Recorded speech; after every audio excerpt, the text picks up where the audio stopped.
তুফান হতে অ্যাটিটিউড লাগে, চোখের দৃষ্টি লাগে। তুফান মুভি দেখতে যদি আপনারা ভিডিওটিতে ক্লিক করেছেন তাহলে আপনারা একদম সঠিক ভিডিওতে ক্লিক করেছেন, কারণ এই ভিডিওর মাধ্যমে আপনারা জানতে পারবেন তুফান মুভি ইউটিউবে অ্যাভেলেবেল আছে কি না, কিংবা কোনো একটা ওয়েবসাইটে দেখা যায় কি না সেটা বলে দেওয়া হবে। তো আপনারা ধৈর্য সহকারে ভিডিওটা দেখতে থাকেন। তো আমি চলে যাচ্ছি স্ক্রিন রেকর্ডে নিয়ে, আপনাদের দেখিয়ে দেওয়া হবে তুফান মুভি কিভাবে দেখবেন। তো শুরু করা যাক, ready, let's go.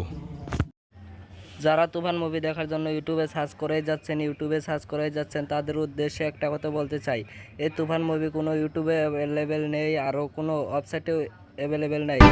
Toofan movie দেখতে যদি আপনারা ভিডিওটিতে ক্লিক করেছেন তাহলে আপনারা একদম সঠিক ভিডিওতে ক্লিক করেছেন, কারণ এই ভিডিওর মাধ্যমে আপনারা জানতে পারবেন তুফান মুভি ইউটিউবে অ্যাভেলেবেল আছে কি না, কিংবা কোনো একটা ওয়েবসাইটে দেখা যায় কি না সেটা বলে দেওয়া হবে। তো আপনারা ধৈর্য সহকারে ভিডিওটা দেখতে থাকেন। তো আমি চলে যাচ্ছি স্ক্রিন রেকর্ডে নিয়ে, আপনাদের দেখিয়ে দেওয়া হবে তুফান মুভি কিভাবে দেখবেন। তো শুরু করা যাক, রেডি, লেটস গো।